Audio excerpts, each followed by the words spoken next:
Boldwood presents 1 Year After You, written by Shari Low and read by Helen McAlpine. The moral right of the author has been asserted. This performance is owned by Boldwood. On this day we meet Odette Devine, 69, grande dame and star of the Scottish TV show The Clydesider for over 40 years. Married 4 times, now single. Calvin Fraser, 58, Odette's ever-patient manager and friend, most of the time, has been known to claim that working for Odette is like handling bees, but without the natty white overalls. Carl Newman, 38, director of The Clydeside. Elliot Banks, 40, documentary producer/director, shooting a chronicle of Odette's life. Mitchum Royce, 56, former Edinburgh banker, gambling addict, Odette's 4th and final husband. Tress Walker, 43, widowed 1 year ago when her husband, Max, died in a car crash. She's now single mum to their child, Buddy, aged 1. Recently took up a position as set designer on the Clydeside. Rex Marino, 34, ruthlessly ambitious, way too handsome actor who plays Odette's son on the Clydeside. Nancy Jenkins, 67, Tress's next-door neighbour, happily engaged to Johnny Roberts, her late husband's childhood friend, whom she met again a year ago at a school reunion. Retired school dinner lady, head of Neighbourhood Watch, Force of Nature. Val Murray, 67, Nancy's friend since they met at Wearbridge Primary School a million years ago. Married to Dawn, the love of her life, and heartbroken that her wonderful man has Alzheimer's disease. Noah Clark, 36, paediatrician at Glasgow Central Hospital, divorced from ex-wife Anya after the car crash that killed his best mate Max also exposed his wife's affair with his friend. Now he's helping Tress raise Buddy, while dating Dr. Cheska Ayton, 36, head of A&E at Glasgow Central Hospital and Noah's girlfriend of the last few months. Keli Clark, 29, Noah's sister, a nurse on the elderly ward at Glasgow Central Hospital. Evie Danton, 34, Kelly's friend and a nurse on the same ward. Gilda Clark, 64, Noah and Kelly's straight-talking, ever-loving, no-nonsense mother.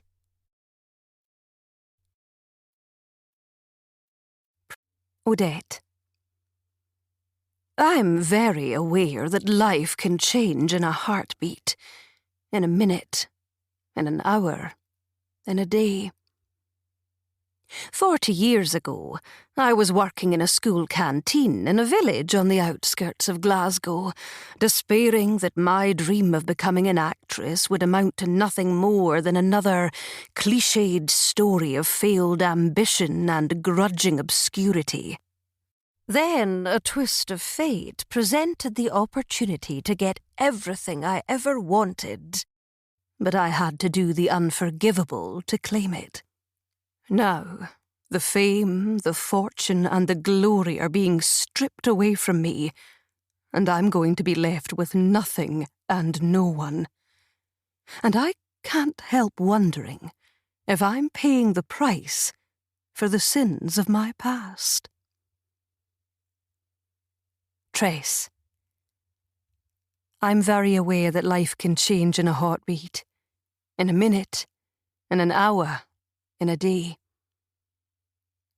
1 year ago today, I was heavily pregnant, only 3 weeks before my due date when I waved my husband Max goodbye and told him I'd miss him, even though his business trip would only take him away from me for 1 day. At least, that's what I thought. I had no idea that he'd be dead by nightfall. A car accident. And it came with a devastating twist. He wasn't alone. He was in the car with his mistress, my friend, Anya. It was a betrayal that was so close to home, so brutal, so calculated, that I'm not sure I'll ever get over it. How will I ever teach our son how to trust someone with his heart when I don't think I'll have the courage to let anyone into mine again? Noah. I'm very aware that life can change in a heartbeat, in a minute, in an hour, in a day. A year ago, I had a lifelong mate who was closer than a brother. I didn't know that Max was sleeping with my wife, Anya, until I found their car overturned in a ditch, both of them close to death. I switched into doctor mode and tried desperately to help them, but I couldn't save Max. Anya survived, but the wounds of her infidelity with my best friend were fatal to our marriage. It flatlined. Since then, I've forced myself to love again. Now, I'm at the precipice of a new life, but am I brave enough to jump? Keli. I'm very aware that life can change in a heartbeat, in a minute, in an hour, in a day. I used to be proud of who I was. Honest, hard-working, head screwed on and big plans for my future. But that was before I met him. Before I slept with him. Before I got caught by the oldest lie in the book. I'm yours. Turns out he didn't even love me for a second. And yet, despite that, I've honoured my promise to him that I would never tell anyone about our relationship. Not a soul. So what do? Do I expose his lies and spill his secrets? Do I save my dignity and walk away? Or will a blue line on a pregnancy stick make that decision for me? Friday the 9th of February 2024, 8 a.m. to 10 a.m. Chapter 1. Odette Devine. February, in Glasgow. There was a frost on the streets outside, so of course, someone in the maintenance department at the Clydeside studios had overcompensated by turning the heating up too high, and now Odette could feel tiny beads of sweat pop from the pores of her freshly made-up face. Damned incompetence. It had been set in stone for the last 40 years that her dressing room be kept at a steady 62 degrees. Fahrenheit. None of this centigrade nonsense. Odette considered explaining this to the production runner who'd just popped into her dressing room with a fresh vanilla cappuccino. But the girl looked about 12, and she had the thumbs of someone who spent way too much time scrolling on her phone. So there was always the worry that any perceived slight, criticism or display of divadom would result in a disparaging post going viral by lunchtime. Odette had already discovered how quickly that kind of thing changed public perception. Until her last day on Earth, she would believe that the viral clip of her disdainfully binning her lunch after some hopeless assistant had brought her the wrong order for the 3rd day in a row had been the first brick taken out of the wall of her career. A wall that was getting its final kicking and crumbling to rubble today. She subtly blew some air up onto her lip, hoping that the camera that was only 3 feet away, again, none of that meters, wouldn't pick it up. The documentary crew had been following her last month as one of the stars. Some, including her, would argue the biggest star on the set of the Clydeside, the thrice-weekly Scottish soap that was as much part of the cultural identity of her generation as bagpipes and Billy Connolly. The show aired every Monday, Wednesday and Friday and pulled in over 1 million viewers a week. Although, granted, that was down from 3 million in its heyday. The TV network had pitched this fly-on-the-wall film to her as being a tribute to her life's work, the chronicle of the swan song of a Scottish acting icon. But Odette knew the truth of it. Nothing was more dramatic than witnessing a demise, a goodbye, the end of an era.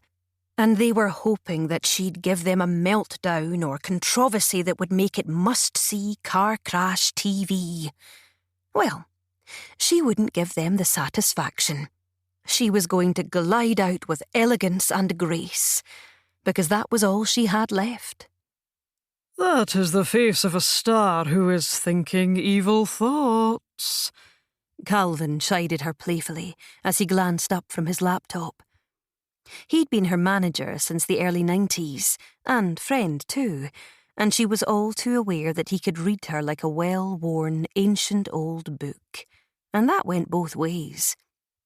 She knew that in his head he had one raised eyebrow of disapproval, even if he couldn't show it thanks to his last round of Botox. He'd had it topped up because he knew he was going to get screen time on the documentary. She also realised that he was giving her a subtle heads up that she wasn't giving her best face to the camera, so she immediately turned on her famous megawatt cheeky grin. In the old days, that smile had been pure gorgeousness. Now it looked like she was advertising denture cream, which was probably the only option open to her now that the curtain was coming down on her acting career. "Oh, not at all, Calvin," she chided him jokingly, hoping that she was giving relaxed and relatable to the camera, as opposed to the bloody furious, irritated and devastated that she was feeling on the inside. This was a more strenuous test of her acting skills than the episode where she found out that her screen husband was having an affair with the postwoman, or even the scene where it was revealed that her long-term nemesis was the sister she didn't know she had. It was probably up there on a par with when eco-terrorists stormed the town hall meeting and held the townsfolk hostage in protest against... Actually, she couldn't even remember. It had been such a ridiculous storyline that she'd made sure the writer who came up with that nonsense only lasted one series. That was when she'd had power. Now her opinions meant nothing. "I'm just thinking about all the wonderful writers I've worked with over the years, and all the drama that it's been a gift to put on screen," she warbled on, face to camera. "I just hope I've done it all justice." Humble, grateful, calm. Talking down the Clydeside eco-terrorists had been a breeze compared to this. The director of the documentary, Elliot, was in his late 30s, handsome and obliging, in a Hugh Grant Notting Hill era way. He would never have been her type. Odette had always had a penchant for men with a hard edge, a touch of arrogance, the ones that had a presence when they walked into a room. The same men who inevitably turned out to be chronic arses, who swaggered out of her life, taking her heart and her bank balance with them. She knew the type so well because she'd married 4 of them. 4 husbands, 4 splits, no children. The last one had robbed her blind, taken every single penny she had. But she would be 6 feet in the ground before she'd admit that to anyone. She hadn't even told Calvin the extent of it, so she sure wouldn't be flashing her dirty laundry to the probing camera of this wannabe Scorsese here. Elliot took that moment to throw in a question. "So, Odette, it's your last day on set after 4 decades of playing Agnes McGlinchey on the Clydeside. Tell us how you're feeling." How was she feeling? Bloody furious, enraged, lost. One last day. This was it.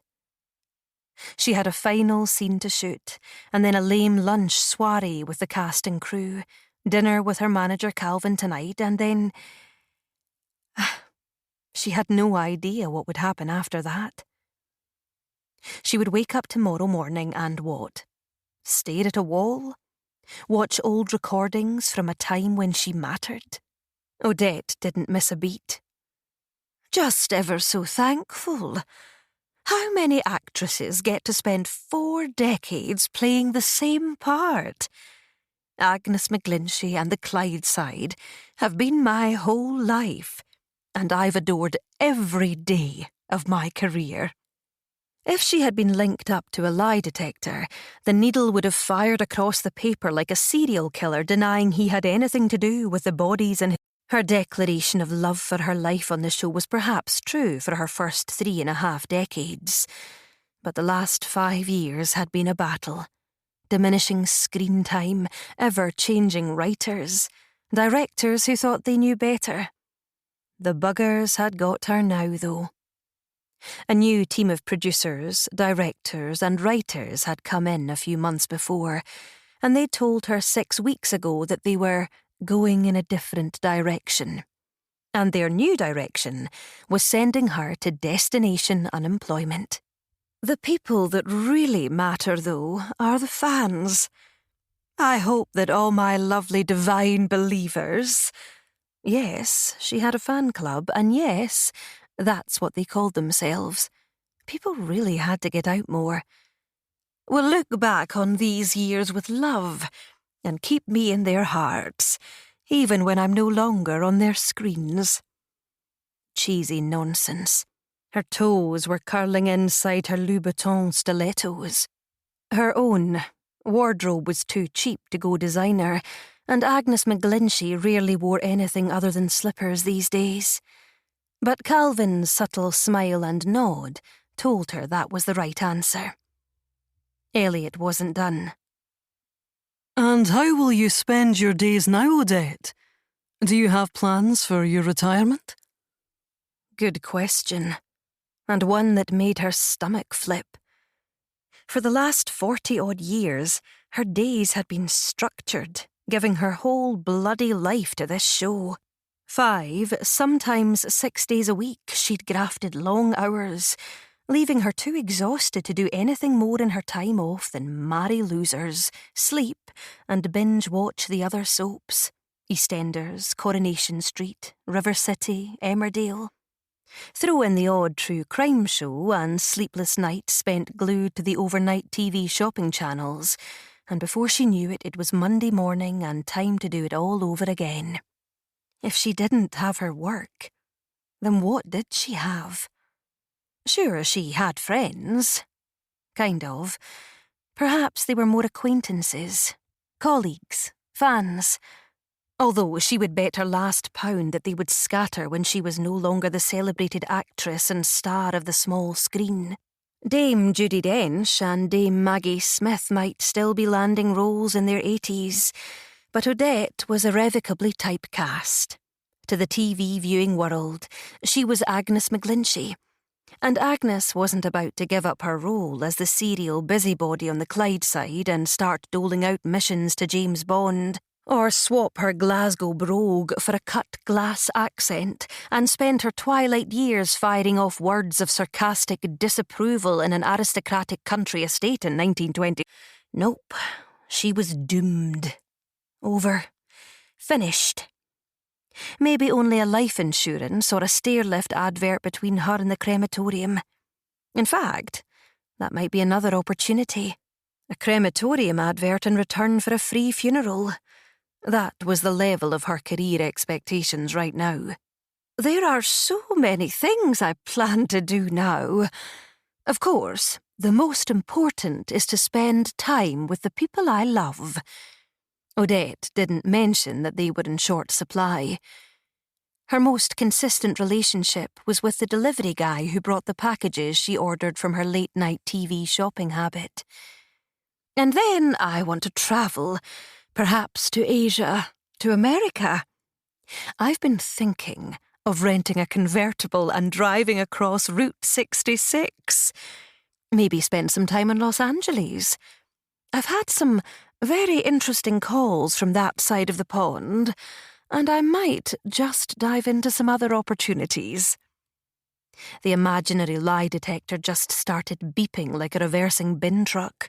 Hollywood wouldn't know her number if someone spray-painted it on the Walk of Fame. And if she was going to go travelling, she'd need to use her government-issued over-60s free bus pass because she was broke, skint, cleaned out. Her last husband, Mitchum Royce, had been a former Edinburgh banker, with a W, who had schmoozed her until she'd married him on holiday in Vegas in 2015. The reality of who he was couldn't have been clearer if it had been plastered on a flashing billboard on the Strip, playing Viva Las Vegas on a repetitive loop, but she'd been too blinded by love or lust or loneliness to see it. Gambling addict, compulsive liar, not a faithful bone in his body. She found out later that just days before their wedding, he'd agreed to quietly resign from the bank after they found out he'd been misappropriating client funds, a move kept confidential to save the bank's image. Their marriage had lasted 2 years, before he'd taken off with a cocktail waitress half his age that he'd met on yet another trip with his cronies to Sin City. Only afterwards did Odette discover that before he'd left, he'd systematically drained her bank accounts of over 200 grand, every penny she'd saved since her previous divorce, while racking up tens of thousands of pounds of debt in her name. She'd been paying it off ever since, keeping it secret from the world, because she hadn't wanted to look like the sad fool she'd become. Now all she had was her remortgaged home, her shoes and her name. But she'd been smart enough to keep it through 4 marriages, realising that when it came right down to it, it was all she had. And it wasn't even real. She'd become Odette Devine when she'd landed her big break, saying goodbye to Olive Doherty, her moniker for the first 29 years of her life. Another secret. And yet another one that she wasn't giving away to anyone, including the documentary maker who was like a wasp buzzing beside her ear, one she wanted to swat. Elliot was still standing to the side of the camera and nodding thoughtfully now. And I have to ask, do you have any regrets? On any other day, she might have been able to brush seamlessly over that sucker punch to the gut, but as she opened her mouth to speak, her vocal cords seemed to have gone into some kind of state of paralysis. Did she have regrets? In the words of Frank Sinatra, probably too few to mention. In fact, only one. One 40-year-old regret. Back when she was just plain Olive Doherty, working as a school dinner lady, barely covering her rent with her paltry wages, there had been a split-second sliding doors moment. She'd manipulated a situation, told a lie, stolen something from a friend. That one act of duplicity had transformed her life, delivered her dreams, and given her the career and the stardom that she had craved. But at what cost? Her life was now a wreck. Other than Calvin, she had no one in it that she cared about. She was deeply lonely, damaged, destroyed, washed up, devoid of joy, staring down a barrel of nothingness until she keeled over, and then she'd have a funeral attended by no more than a handful of divine believers and a few hawkers who would probably come for a nosy and some free sausage rolls at the wake. Karma had caught up with her. This empty life was her punishment for taking what should never have been hers in the first place. Justice. Fair play.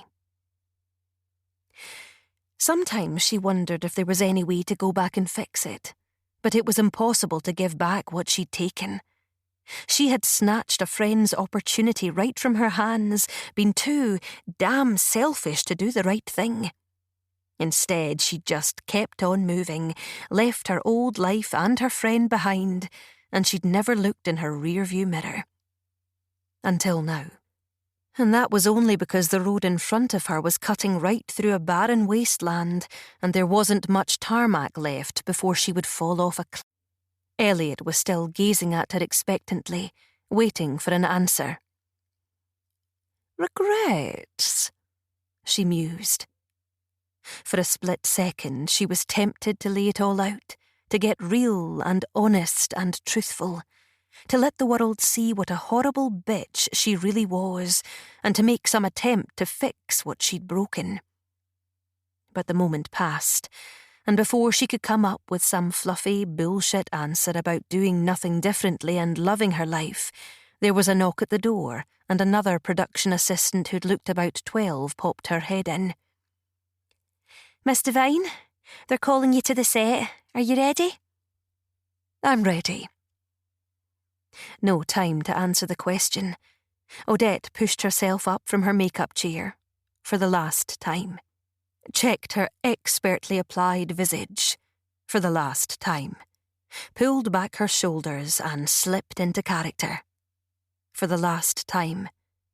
And then, followed by Calvin, Elliot and his cameraman, who was catching everything on film, she made her way out of her dressing room and onto the Clydeside set, for the last time. Tomorrow she would go back to being plain old Olive Docherty. Today was the last day that she would be Odette Devine, and she was going to put on a show to remember.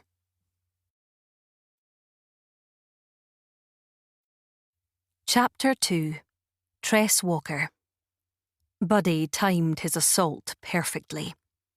The minute the doorbell rang, he took advantage of Tress's distraction.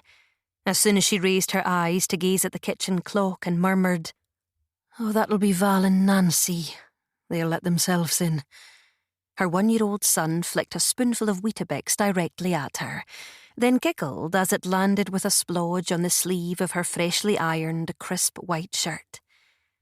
At the other end of the reclaimed wood planks of the kitchen table, her friend Noah took a bite out of his toast, and Tress knew it was to camouflage his amusement. She grabbed a baby wipe and began to scrape and dab. "It's okay, you can laugh. It was a rookie error. I knew I should have waited until after he was done before I changed into me work clothes." Agreed. Although your Power Ranger pyjamas might have been the most alluring sight I've ever seen. I've no idea why you're single. Laughing, Tress chucked the wipe in Noah's direction, but he was already on his feet and it missed him completely. This was why she'd never made the netball team in high school. Noah headed to the coffee machine with his mug, but on the way past his godson, he leaned down and kissed the top of Buddy's blonde. "Great shot, Buddy. As soon as you can talk, tell Mum you want birthday cake for breakfast next year." Tress was pretty sure her son had no idea what his godfather was saying, but he gazed up adoringly anyway. Her son had 4 favourite people in the world, and his godfather, the man he was named after, was one of them. The forename on Buddy's birth certificate was actually Noah, a decision she'd made with her husband Max as soon as they knew they were having a boy. Ironic. Max loved his friend Noah so much that he wanted to name his son after him. Yet, at the same time, he was having an affair with the person Noah loved most. Just one of the many contradictions that made Max Walker impossible to understand, even in death. And the whole "until death do us part" thing had come way too soon, before he even got to 40. Max Walker had been the driver of a car that had overturned as he'd raced back to Tress after he got the call to say she was in labour. Unbeknownst to them all, he had a mistress, Noah's wife, Anya, and she was in the passenger seat. Anya survived, but Max died later that night, only hours after his son had been born in the same hospital.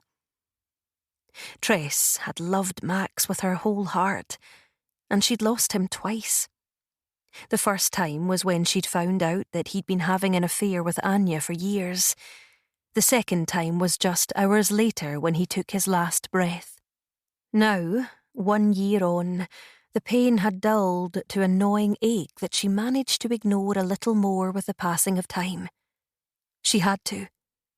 Her son deserved to grow up in a warm, sunny house with a happy, positive mother. It was the least she could do to compensate for the actions of his dad. It would have been easy to crumble, to fall apart and convince herself that love had never existed. But Buddy was her reminder that it did. On the nights when she'd been unable to sleep, and in the days that she'd struggled to get out of bed, Buddy was the one reason that she'd kept going. She wouldn't give in to the sadness because then his little life would have been tainted by even more heartache. No, she wouldn't allow it. So every day for the last 12 months, she'd put a smile on her face. She'd taken strength from the special people in her life, and she'd loved her son enough for 2 parents. However, having 2 males called Noah in their little unconventional family had soon proven to be confusing, so they'd switched to the nickname that they'd used for her boy since he was only a day. Just hours after his father had died, a tear-stained, heart-broken Tress had stared into her newborn son's face and whispered, "Well, buddy, it's just you and me now. But don't you worry because I've got you. Today and every day." That was it. Officially on paper, her son was called Noah Walker, but to everyone in his world he was Buddy. And Buddy Walker was the absolute love of her life, even when he was weaponising Weetabix. There was a hoot from a party blower, followed by a "Happy birthday, gorgeous boy," as Val, right on cue, burst through the kitchen door clutching a life-size stuffed octopus. "I tried to wrap it, but I gave up on the 3rd arm. There isn't enough wrapping paper in the world for this bugger." All 5 foot of Nancy came right behind her, wrestling a giraffe that was at least a foot taller. Shrieking with laughter, Buddy put 2 arms up to welcome his new furry friends, side-swiping his breakfast right off the tray of his high chair. Any irritation Tress could possibly have felt was squashed by her son's cheek-splitting grin at seeing both an 8-armed sea creature, an outlandishly long-necked safari animal, and 2 of the other people who reigned supreme at the top of his love list. Nancy was her beloved next-door neighbour, and Val was Nancy's closest friend. The 2 of them had become self-appointed aunties to her and Buddy, and they had seen her through every sad time and happy moment in the last year. They also pitched in with childcare while Tress was at work, except on Noah's day off when he eagerly hung out with his godson for the day, and Fridays when Tress usually worked from home. Not today, though. Today she'd been summoned to the studio for the grand farewell to the legend that was Odette Devine. In her previous life, Tress Walker BC, before children, had been a freelance interior designer, working for individual clients who wanted bespoke decor on a budget. After Max died, the luxury of self-employment was no longer an option. Max's life insurance had given her enough to pay off her mortgage, but she still had to cover all their other bills and needed set hours, a fixed salary, paid holidays and sick pay if required, which, thankfully, it hadn't been in the 6 months she'd been in the job.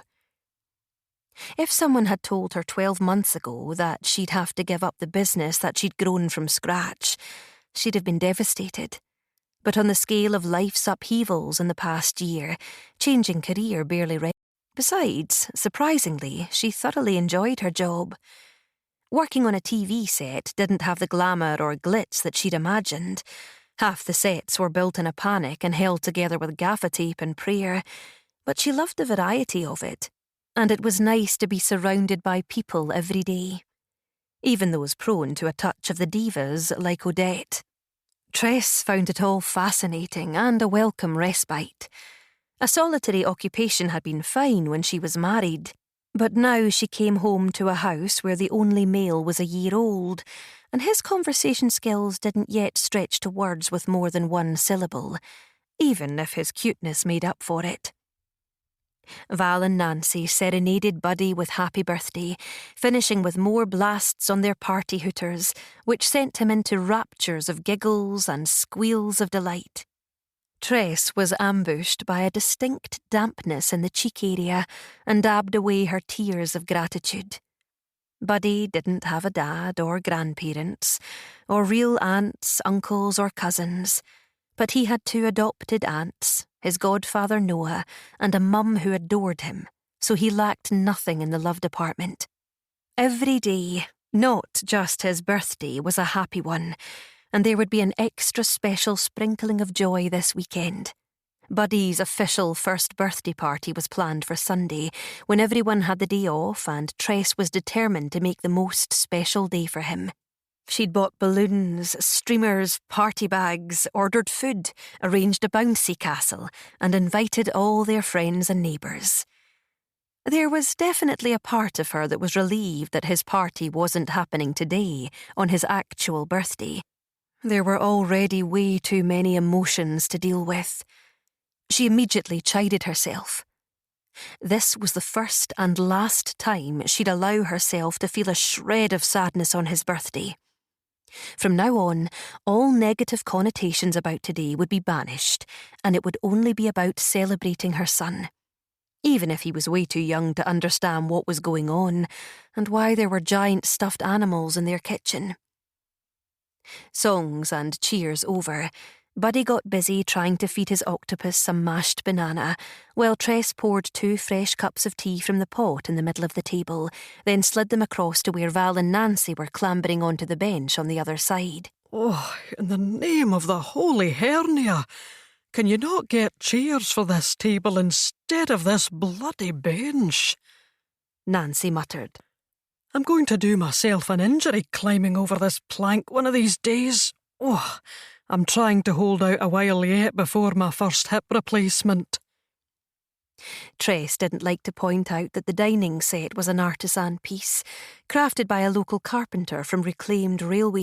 And yes, it was heavy, but the whole industrial vibe had been her obsession when she designed this room. Val had an opinion, which she delivered to Nancy while spooning half a sugar into her tea. "You're more likely to fracture something at Zumba." She turned to Tress to impart more context to the statement. "Last night, they introduced a new routine to a Shakira song. Honestly, my pelvic floor hasn't clenched like that since the 80s. Tress loved how Noah just accepted these conversations without batting an eyelid, probably because the 2 older women made no secret of their absolute devotion to Dr. Noah Clark, whom they'd known since he was a kid climbing over the fence to Nancy's house next door to get his ball back after Max had booted it too hard for the 100th time. Tress and Max had bought this house, the one her late husband had grown up in, from his parents after they had retired and moved to Cyprus. When she'd met Max, Tress had been on a work trip to Glasgow from her native Newcastle, but she'd been happy to be the one who relocated. Her mum had passed away. She'd never known her dad, and she was an only child, so she had no strong ties left to the northeast. A fresh start, in a gorgeous old house in a beautiful Scottish village with her new husband, hadn't been a hardship. Tress had spent the next couple of years renovating it to make it their forever home, with no idea that Max wouldn't make it to forever. Noah Clark, did you have a sleepover here last night?" Val asked him, one eyebrow raised in suspenseful optimism. Tress rolled her eyes. Yep. Nancy and Val's eyes lit up like strobe lights until he went on. I was in Spider-Man pyjamas. Tress wore Power Ranger ones, and we played video games all night because we're 12. Val's shoulders sagged as she realised he was joking. Tress didn't have time to point out that elements of that were true because he laughed and went on. No, I didn't have a sleepover.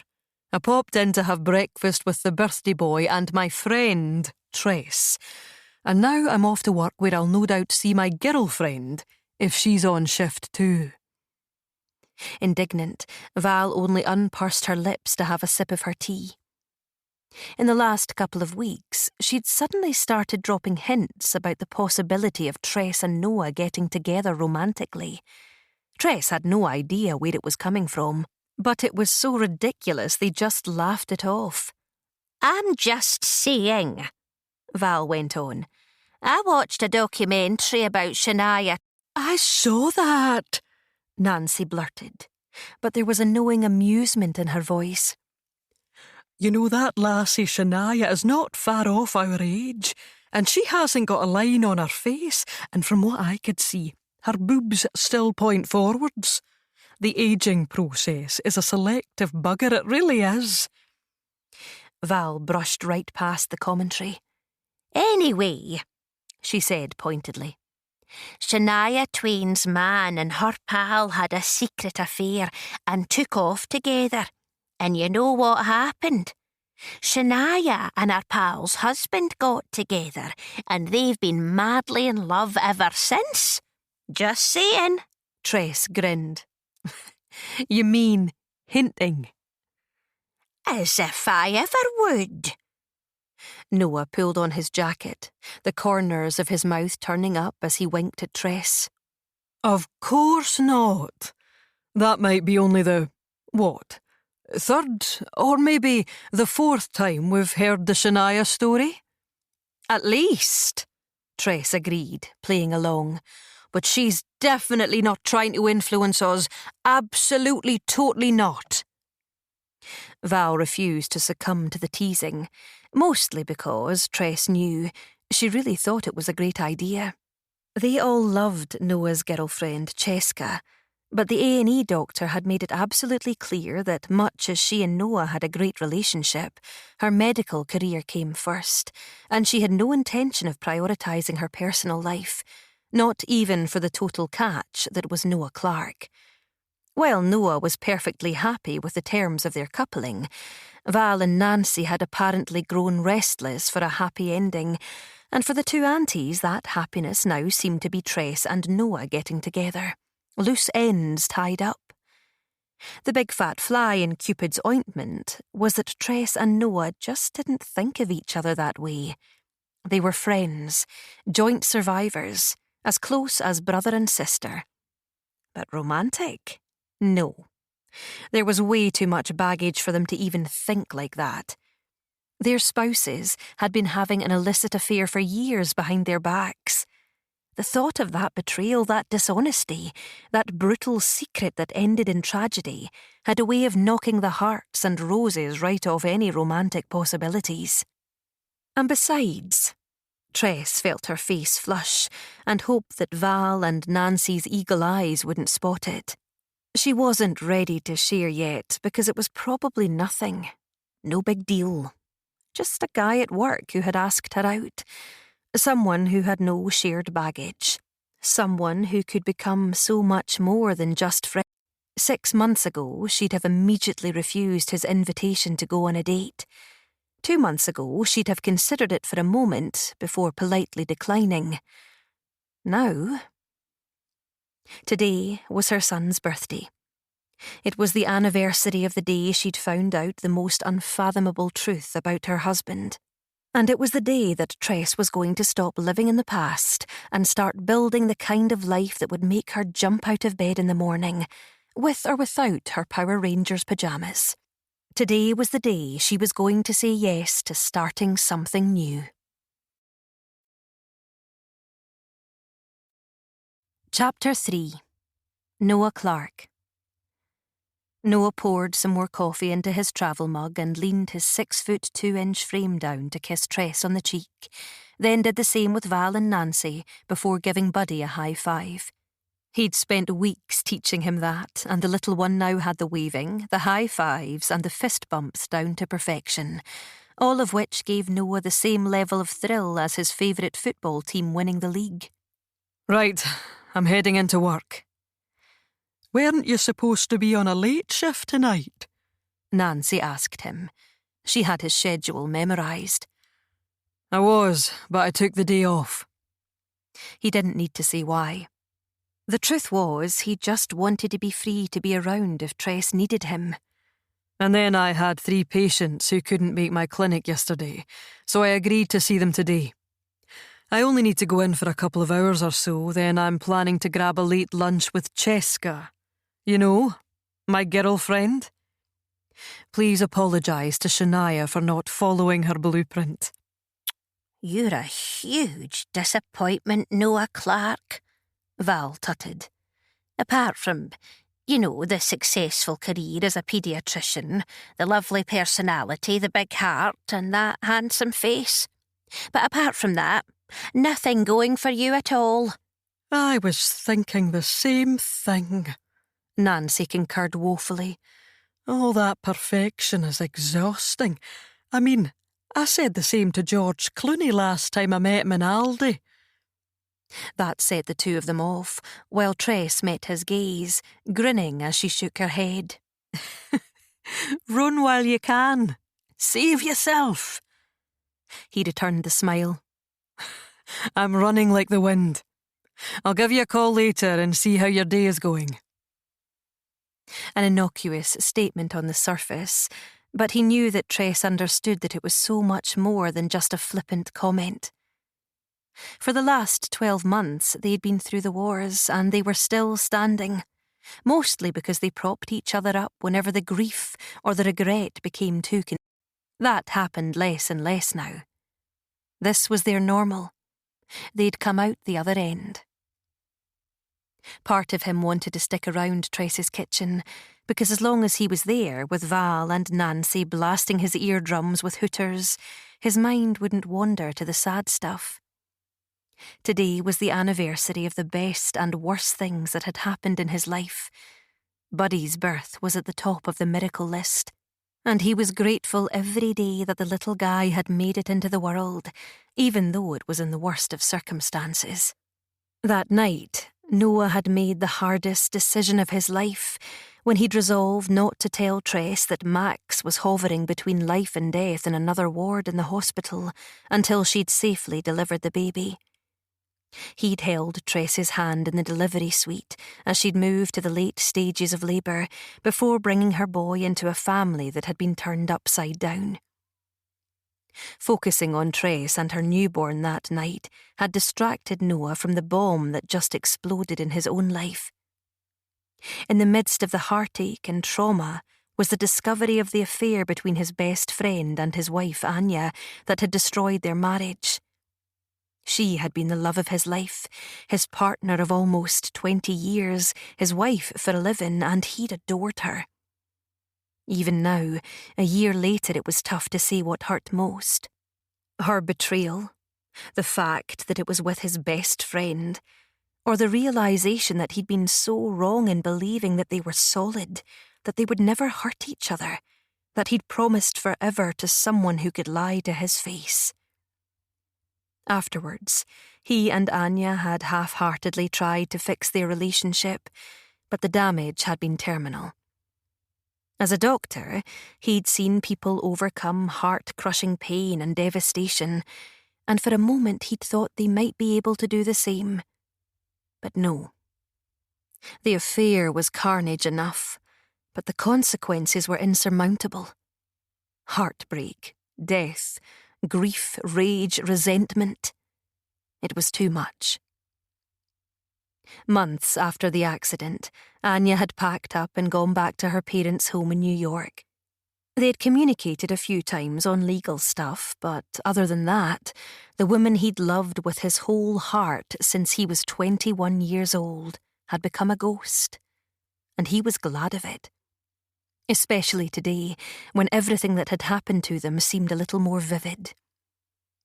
Today, just like every day, Noah had two choices: dwell in the pain of the past, or be grateful for the good stuff. And today, like most days, he chose the latter. He'd just jumped into his car, started the engine and reversed out of Tress's drive when his phone rang and Mum flashed. He answered straight away. Hey, Mum, how are you doing? I'm only on for a minute because I've got 1,000,001 things to do. It's crazy in this office today. Her Royal Highness is on her high horse about something, and we're all hearing about it. Oh, thank God I finish early on a Friday. Noah smiled, envisioning his mother's cool, calm exterior in the face of crisis, but knowing that inside she'd be calling her boss choice names. He could hear a very faint trace of her childhood Ghanaian accent, always a tell that she was under pressure. His dad, Leo, worked for the council, while his mum, Gilda, was a legal secretary and personal assistant to Helena McLean, a fierce, no-nonsense legend in the legal world, regarded as one of the top criminal defence solicitors in the country. "Anyway," she went on, "I know it's a significant day today, so I'm just making sure that you're okay and checking that I don't have to get your sister to pencil you in for a session on her couch." All three of his sisters were in the medical profession. Keli was a nurse, Amelie was a carer in a nursing home, and Bria was a counsellor specialising in trauma and PTSD. He had one brother, Dylan, who had bucked the family trend and worked as a freelance photographer. "I'm fine, Ma. Really. I've just left Tress's after Buddy's birthday breakfast and I'm on my way to work. Thanks for worrying about me, though."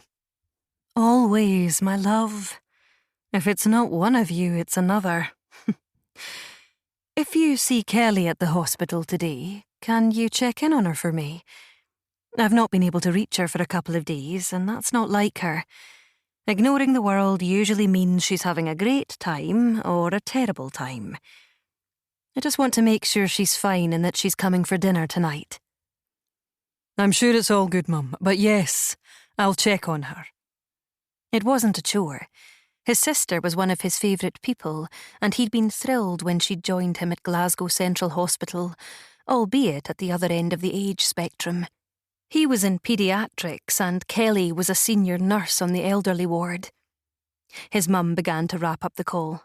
"Right, I need to go. And you're still coming over for dinner later too?" He knew better than to resist, understanding that Gilda's need to care for her adult children through emotional challenges and hard times took the form of phone calls and feeding, sometimes both in the same day. "Of course, Ma. Not sure what time I'll be there, though. Can I keep you posted?" "Of course you can." "Great. Thanks. I'll see how the day plays out and how Tress is doing later." There was a pause at the other end of the phone, and he briefly wondered if they'd lost the connection before his mum spoke again. "You know, son, I watched a documentary about Shania Twain last night." "Ma, I'm just about to lose you, but I'll buzz you later. Love you, bye." Noah hung up, aware he probably wouldn't go to heaven now because he'd just bold-faced lied to his mother. Then he decided that no jury would convict him under the circumstances. Shania Twain's romantic history was having an increasingly irritating impact on his life. It was nothing personal to Ms. Twain or her music. He didn't mind admitting that he knew all the words to "You're Still the One." He distracted himself from his feelings of parent-centric guilt by placing his next call to Dr. Cheska Aiton, head of A&E at Glasgow Central Hospital. She had been an old friend from their time as junior doctors, but somewhere in the last few months their relationship had progressed to something more. Not that they'd ever put a label on it. They were more than friends, but less than a full-blown, committed relationship, and that suited them both. Cheska had slotted perfectly into their family group. Her research thesis had been on Alzheimer's, and Val's husband, Don, was in the latter stages of the disease, so Cheska had been a steady support to Val too. She was someone special, and it made her even more special that she put no pressure on him at all to define their relationship. No ties, no pressure. Her first love was her job, and he was totally fine with that. She answered on the first ring, and he immediately kicked off with, "Hey, gorgeous. I missed you last night." They slept over at each other's homes once or twice a week, but Cheska had stayed at her own place last night because she was going straight from a 10 p.m. finish to a 6 a.m. start. Grey's Anatomy, but with less makeup, more sleep deprivation, much lower budgets, and no sex in the on-call rooms, was how Cheska described working at the hospital, and she probably had a point. Cheska answered his greeting with a very formal, "Dr. Clark, I concur with that diagnosis, but I'm waiting for scans. Can I get back to you?" Code for yes, I miss you too, but I'm with someone at the moment and can't talk. Noah let out a low chuckle. "I love it when you talk doctor to me." I'll be sure to keep you informed. Are you still available for the meeting we'd scheduled today? I wouldn't miss it. Excellent. I look forward to it. Goodbye, Dr. Clark. There was a click as she hung up first. His CarPlay system automatically reverted to his music selections, and he felt his shoulders relax as Usher's voice flooded his car. It was short-lived. His neck muscles spasmed back to stressed when the memory that he'd been dodging all morning finally barged into his brain. A year ago, Noah was in this same car, speeding down to Loch Lomond after he'd discovered his wife was in a hotel there. Anya had left that morning, saying she was flying to London for a business conference with Max, who worked for the same company. It was only after she was gone that Noah had realised she'd left her laptop behind. But when he'd called her office to track her down, he'd learned there was no London conference. Some more detective work had pointed him in the direction of a Loch Lomond hotel, but he didn't even make it that far. He was almost there when he encountered the local police at the sight of an overturned car, and inside, it was the worst thing he'd ever seen. His wife, his best friend, both of them gravely injured. The song changed, snapping him back to the present in the company of Beyoncé. There were worse ways to pull himself out of the dark shadows of his memory. Bey serenaded him with her Renaissance album until he pulled into the hospital car park. It took the usual 10 minutes to find a space, but he finally squeezed in between a Skoda and a Porsche. As always, something about being on hospital grounds focused his mind, and his thoughts went to this morning's clinic. In a normal clinic, he'd see up to 15 patients, usually a mixture of existing patients checking in for follow-up appointments, sometimes 6 monthly or annual reviews, alongside new referrals that required investigation. But today's special clinic was just for 3 patients he'd been treating for some time. Pediatrics was one of the most rewarding disciplines, but it could be the most heartbreaking too. The best he could hope for in any given day was that the wins outweighed the losses. Most days they did. Head down, Noah was almost past the woman walking the same path to the hospital entrance before she cleared her throat pointedly. Just as well you didn't become a detective because your observation skills need work.